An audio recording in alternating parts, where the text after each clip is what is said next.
I never thought I'd be the guy writing one of these posts, but here I am, sitting alone in my apartment in Des Moines, Iowa, with a half-empty glass of bourbon and a million questions I'll never get answers to. My name's Brian. I'm 38, and until last Saturday night, I thought I had a pretty solid marriage. My wife, Stephanie, is 35, and we've been together for almost a decade. I always told people she was my best friend, my partner in crime, the person who could read me with one glance across a crowded room. Funny how blind love makes you. Looking back, the signs were there, little things that didn't seem like much on their own. The sudden uptick in her late nights at work, the way she started dressing up more for team happy hours, the locked phone she used to leave face up on the counter. But I trusted her. I really did. I told myself she deserved to blow off steam, to unwind with her coworkers. I didn't want to be that clingy husband who questioned every move. But that night, that stupid company party shattered whatever illusions I had left. She invited me to come, saying it'd be low-key and nice for me to meet the people she talks about all the time. I almost said no. I mean, I'm not exactly the social butterfly type, but something in her voice, maybe it was guilt, or nerves, or something I couldn't name, made me agree. And man, from the second I walked into that upscale downtown bar, I felt like a stranger in her world. I stuck close to the wall at first, watching her work the room like she owned it. Stephanie always had this magnetic energy when she was around other people, laughing too loud, touching arms when she talked, flashing that smile I used to think was just for me. But that night, I realized it hadn't been mine for a long time. Then came Brad. Tall, slick, with that salesman charm that made every sentence sound like a punchline. He swooped in behind her, hand casually resting on the small of her back like it belonged there. She didn't even flinch. Just leaned into him a little, like it was the most natural thing in the world. I forced a polite nod when she introduced me, but Brad? He gave me that smirk, the kind that didn't bother hiding the fact that he saw me as irrelevant, like I was just a prop in the corner of their little stage. At some point, Brad turned to me and, half joking but half daring, announced that he was going to steal my wife for a dance. I chuckled, trying to play it cool, but something in her face changed. She looked at me over her shoulder and said, sharp, almost annoyed, that she didn't need my permission. That line hit me harder than I let on. I watched as they disappeared onto the dance floor, his hand a little too low, his body a little too close.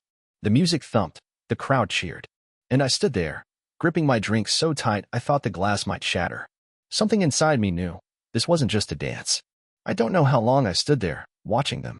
Maybe it was 3 songs, maybe it was 10. All I know is, every time I thought they'd be done, they weren't. Every time I hoped she'd pull back, she didn't. She leaned closer. She laughed louder.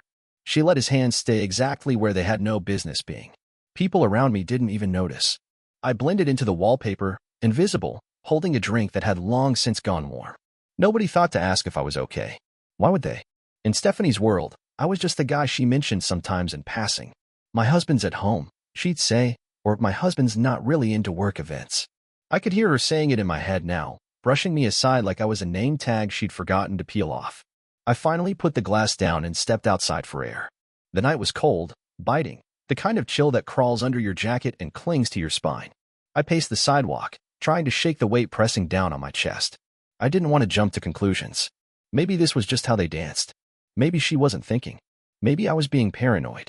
But deep down, I wasn't paranoid. I was finally seeing what had been there all along. When I went back inside, they were gone. The spot on the dance floor where they'd been, empty. My heart dropped into my stomach. I scanned the crowd, checking tables, booths, the far corner where people whispered in shadows. No Stephanie. No Brad. Panic started to creep in. I went to the bar, asked if anyone had seen them. The bartender raised an eyebrow and said, yeah, they went upstairs. Private lounge. Upstairs. My feet moved before my brain caught up. I found the staircase tucked near the back, a sleek steel thing leading to a velvet rope landing. The bouncer gave me a look. Private party, sir. I'm looking for my wife, I said, my voice lower than I expected. She's up there. He hesitated, then shrugged. Go ahead. That's when I saw it. Through the glass panels lining the mezzanine, I spotted them. Stephanie, perched on a leather couch, Brad sitting too close, his hand sliding under the hem of her blouse as she leaned back, her eyes half-lidded, lips parted. Her shoes were off, her head tilted as if she was waiting for him to make a move. And for a moment, I just stood there, not moving, not breathing. I'd imagined betrayal before, wondered what it'd feel like, thought it'd be heat, rage, something fiery. But no, it was ice, cold, sharp. A slicing numbness that made everything slow down. I pushed the door open. Walked in. Brad turned first, his face shifting from smug to startled. His hand snapped back, but not fast enough. Stephanie's eyes widened, then narrowed. "Brian, what are you doing?" she asked, like I was the intruder. Like I was interrupting something she'd earned. But what made my blood freeze wasn't her tone. It was the glimpse of steel beneath Brad's jacket as he shifted in his seat. A flash of the holstered Colt at his side. Something in that moment told me this wasn't the first time. And it wasn't just a dance. It was a line. And she'd crossed it. For a second, nobody spoke. It was one of those moments that stretches, hanging in the air like the pause before a thunderclap. Brad's hand lingered on the couch, inches from her thigh, his body tense like he wasn't sure whether to stand or stay seated. Stephanie didn't move, didn't flinch, didn't even bother adjusting her blouse. She just stared at me, her mouth twisting into something between a smirk and a grimace. I stepped closer, slow, measured. I wasn't thinking anymore. Or maybe I was thinking too much. Either way, my pulse had gone flat, steady, cold. "I see you two are having a good time," I said, my voice level, almost conversational. Brad straightened up, rolling his shoulders like he was preparing for something. "Look, man," he started, that fake calm salesman tone creeping back. "Don't," I cut him off. I didn't raise my voice. Didn't need to. The way he froze told me he understood. Stephanie sighed, like I was the one ruining the night. "Brian, it's not what it looks like." And I laughed. Quiet at first, then louder, the sound bouncing off the glass and steel. "Steph, please. At least have the decency not to insult me on top of it." She rolled her eyes, leaning back again, exposing the bare sliver of skin where Brad's hand had been. "Fine. You caught us. Happy? What do you want, a medal?" Brad finally stood, one hand brushing his jacket, subtly checking that the Colt was still in place. That detail didn't escape me. "I want you to tell me the truth," I said, still calm, too calm. "How long has this been going on?" Stephanie looked at Brad, then back at me. "Does it matter?" she asked, cold and bored. "What do you think's gonna happen now? You're gonna what? Drag me home? Lecture me? File for divorce? Go ahead. I've been done for a while."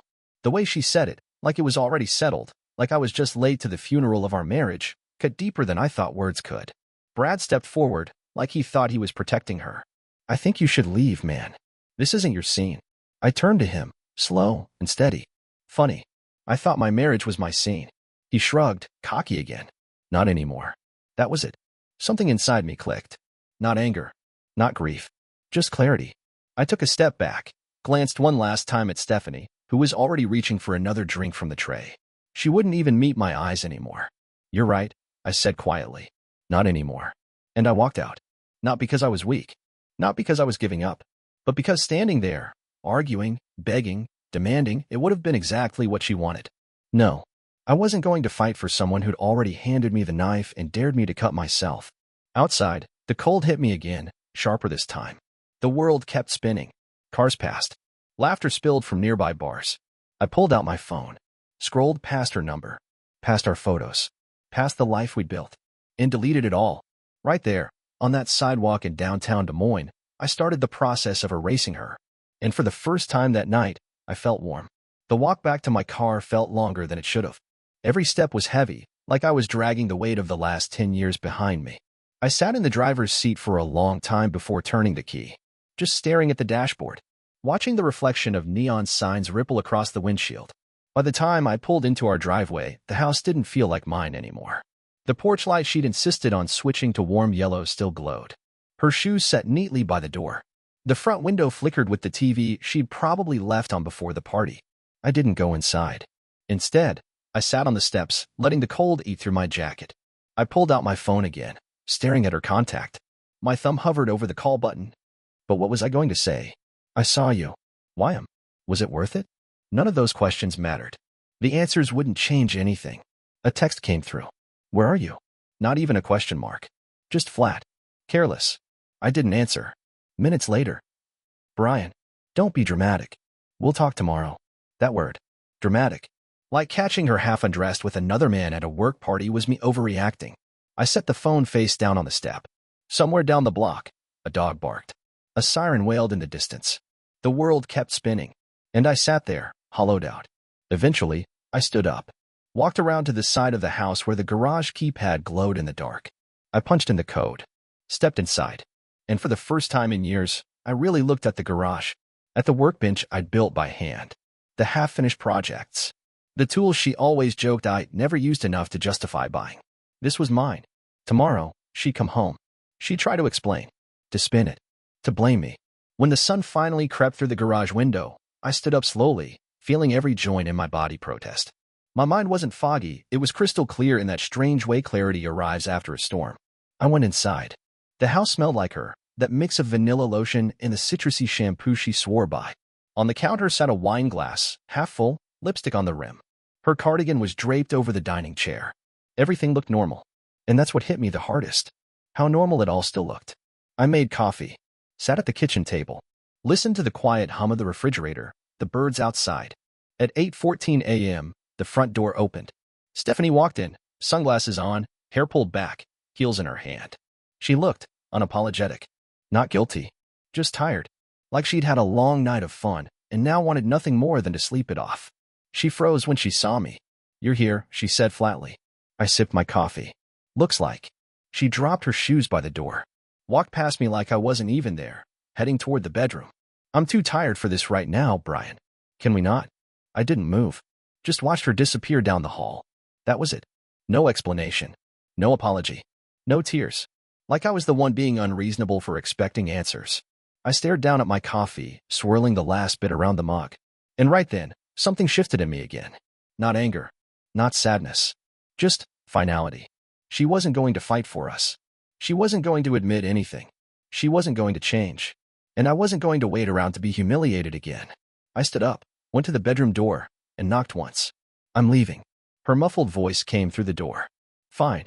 "No, why?" "No, wait." "Just fine." And that was all I needed. I didn't waste time after that. I walked back to the garage, grabbed a couple of moving boxes from the shelves. I knew exactly what I wanted to take, and more importantly, what I wasn't leaving behind. It wasn't about revenge. It wasn't about punishing her. It was about me. About making sure that when I left that house, I wasn't leaving empty-handed, not of things, but of myself. I packed my tools first. Every wrench, every socket, every drill bit she used to call Brian's silly collection. I packed my grandfather's old fishing gear. The framed photo of my dad and me building a treehouse when I was 8. In the living room, I grabbed the throw blanket my mom knitted before she passed. She hated Stephanie's perfume, used to say, "That woman's trying too hard." And then I paused, looked around. It wasn't about furniture, not TVs or dishes or decor. Those were her choices, her world, her trophies. I didn't need them. I needed me. My books, my notebooks, the box of guitar picks from my college band days. I went through it methodically, without anger, like I was removing myself from a crime scene I didn't commit. When I finished, I loaded the boxes into my truck. Stood there for a second, looking at the house. The house we picked together, painted together, argued over throw pillows and kitchen tiles.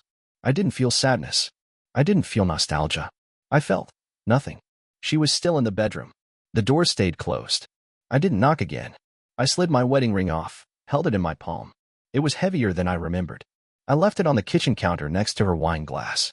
A full circle. Before I left, I took one last thing. The spare key from the hook by the door. Not to keep. To drop at her work later, along with a simple note. "House is yours." "I'm not." And then I drove. Not away. Not towards something. Just forward. I didn't know where I was going when I pulled out of the driveway. The streets of Des Moines blurred past the windshield, familiar and foreign at the same time. I ended up in the parking lot of a diner we used to go to, back when we were happy. Or at least when I thought we were. I parked under a flickering streetlight and just sat. Eventually, I dialed a number I hadn't called in months. My sister, Laura. She picked up on the third ring. "Brian, is everything okay?" I hadn't planned what to say, but the words tumbled out, raw and unfiltered. "I left her," I said quietly. "She was with someone else." I caught them. Laura was silent for a beat. Then, "Where are you?" "Parked." "I don't know." "I'm okay." "No, you're not," she said, her voice steady, firm. "Come over. Now." I hesitated. I didn't want pity. Didn't want the looks people give you when they don't know what to say. But I didn't want to be alone, either. "Okay," I whispered. When I pulled into her driveway, she was already outside, waiting in her robe with a mug of tea in her hand. She didn't ask questions right away. Just opened the door, wrapped her arms around me, and held tight. That's when the tears finally came. Not loud. Not messy. Just quiet, exhausted, leaking. She didn't let go until I did. Inside, she sat me at the kitchen table. Made coffee. placed the mug in front of me like I was a broken thing she wasn't sure how to fix. "You're staying here tonight," she said simply. No arguments. I didn't argue, because for the first time in hours, I felt safe. But even as I sipped the coffee, even as her husband peeked in from the hallway with concern, I knew tomorrow would come. And with it, decisions, conversations, a new chapter. I just wasn't sure yet how to start writing it. I woke up the next morning in Laura's guest room, the weight of everything crashing back before I even opened my eyes. The sheets smelled like detergent and comfort, but it wasn't my bed. It wasn't my life anymore. Laura had left a note on the nightstand. "Coffee's on. Take your time." Downstairs, her husband nodded at me quietly over his newspaper. No awkward questions. Just space. I appreciated that more than he knew. I sipped coffee at the kitchen table, staring out the window. The sun was bright. Too bright. Birds flitted between branches like nothing had changed. My phone buzzed. "Stephanie, we need to talk." I let it sit. Another buzz. "I don't know why you're acting like this. You're overreacting. It was just a stupid night. Nothing happened." A third message. "If you leave, you'll regret it. You're throwing away everything over a misunderstanding." I stared at the screen, thumb hovering over the reply button. Then I powered it off. She hadn't even said sorry. Not once. Laura came in, leaned against the counter. "You gonna answer her?" I shook my head. No point. She watched me for a moment, then nodded. "Good." Later that morning, I called an old college friend, Ben. A lawyer now. I told him everything. Laid it out, piece by piece, with as little emotion as I could manage. He listened quietly. When I finished, he said, "Brian, you've already made your decision, haven't you?" "I think I did," I admitted. "Then let's do this clean." He emailed me a list, documents I'd need, accounts to check, steps to protect myself legally. Reading it felt like staring at the blueprint of my old life being dismantled. But it also felt freeing. A text came from Laura while I was still reading. "Proud of you." I smiled, small but real. That night, I stayed up late, sitting outside on her porch, watching the stars. For the first time since that night at the party, my chest didn't feel crushed. Tomorrow, I'd call a realtor. Change my mailing address. Cancel my joint accounts. Tomorrow, I'd start rebuilding. Not out of spite. Out of self-respect. The next few days were a blur of signatures, phone calls, and quiet endings. I met with Ben in his office, going over paperwork that felt both surreal and necessary. Every page I signed felt like peeling off a layer of skin I didn't need anymore. I handed him the spare house key. "Make sure she knows I won't be back." Ben nodded. "She's going to push back, Brian. She's not used to you standing your ground." "I'm not standing my ground," I said quietly. "I'm leaving the battlefield." He looked at me for a long moment, then smiled. "Good for you." That afternoon, I stopped by her work. Walked right into the front desk, handed the receptionist an envelope. Inside was the key and a handwritten note. "No fight. No games. No coming back. House is yours. You're free. So am I." The receptionist glanced at the name, glanced at me. "Should I?" "No need," I said. "She'll understand." And I walked out. No yelling. No demands. Just done. Driving back to Laura's, I realized how light I felt. Not happy. Not yet. But unburdened. Like the anchor I'd been dragging for years had finally snapped off. Laura was waiting on the porch when I pulled in. "You okay?" I stepped out of the truck, exhaled. "I think so." She smiled softly. "You're going to be okay, Brian. I know it." I wasn't sure yet, but I was willing to believe it. That night, as I lay in the guest room again, I stared at the ceiling and thought about who I used to be before her. Before marriage. Before compromises that chipped away at me piece by piece. I didn't want revenge. I didn't want her to hurt. I just wanted me back. And for the first time in years, I started thinking about what that version of me might look like again. Not as a husband. Not as a placeholder in someone else's story. But as a man with his own. A week passed. Then another. Every day felt a little clearer. Not easier, not yet, but sharper. The fog that had clouded my life for so long was finally lifting. I moved into a small apartment across town. Nothing fancy. One bedroom, second floor, with a view of a gas station and an old oak tree. But it was mine. Every picture on the wall was mine. Every mug in the cupboard. Every choice. The first night there, I sat on the floor eating Chinese takeout from the box, the TV on mute. And for the first time in a long time, I wasn't waiting for someone to come home. Nobody was coming. And that was okay. I started running again. Something I hadn't done since my 20s. I felt my lungs burn, my legs ache. But each mile felt like reclaiming a piece of myself I'd left behind. Laura called every few days to check in. "You sound better," she'd say. And I was. Slowly, Stephanie's messages stopped after the third ignored text. I never responded. Ben finalized the paperwork 2 weeks later. I signed the last document in his office, slid the pen across the table, and felt a strange lightness settle into my chest. "You did it," Ben said. "I did," I replied quietly. No celebration. No victory lap. Just quiet peace. As I walked out of his office, I realized something. I wasn't angry anymore. Not at Stephanie. Not at Brad. Not even at myself. I had mourned the marriage. I had grieved the future I thought we'd have. And now? Now I was free. Driving back to my apartment, windows down, wind in my hair, I didn't feel like the man who had shown up to that party. I wasn't the husband standing in the corner, invisible. I wasn't the man begging for answers from a closed bedroom door. I was me. A little bruised. A little scarred. But standing. And for the first time, that felt like enough.